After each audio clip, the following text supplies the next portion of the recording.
Una task force per le calamità naturali. I danni dei cataclismi sono paragonabili a quelli di una guerra. Il tornado che l'8 luglio ha colpito la riviera del Brenta è stato esplosivo. Tegole come schegge conficcate sui muri delle case, le lamiere dei capannoni trasportate dalla violenza del vento a centinaia di metri di distanza, ville sventrate, tetti squarciati. Un pool di 168 professionisti tra ingegneri, architetti e geometri ha lavorato gratuitamente e senza sosta per quantificare i danni, valutare l'agibilità delle abitazioni colpite e aiutare i cittadini a compilare i moduli per la richiesta dei rimborsi. Una corsa contro il tempo in sintonia con i comuni e con la protezione civile. Esperti del settore che quindi siano in grado anche di stabilire qual è un danno subito e quale potrebbe essere in prospettiva anche il costo per la riparazione del danno stesso. Oggi i tecnici intervenuti nella riviera del Brenta sono stati premiati a Confindustria Venezia dalla Federazione degli Ordini degli Ingegneri del Veneto.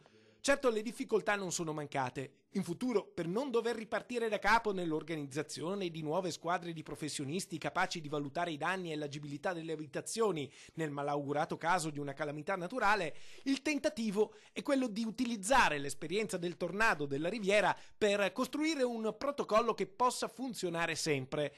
Quella che adesso potrebbe nascere è una task force di 300 professionisti pronti a entrare in azione in tutto il Veneto in qualsiasi momento. Costituire una task force costituita da ingegneri, architetti, geometri, appunto come lo è stato in questo frangente, proprio per avere dei professionisti già preparati e formati che all'occorrenza possono essere coinvolti, diciamo, in questi interventi in caso di emergenza. Il consiglio che come parte politica ci sentiamo di dare alla Protezione Civile regionale e agli ordini è quello di usare l'esempio o quello che è successo, l'esperienza della Riviera del Brenta come un caso studio per creare un protocollo anche per, speriamo, pochi, ma per i casi futuri.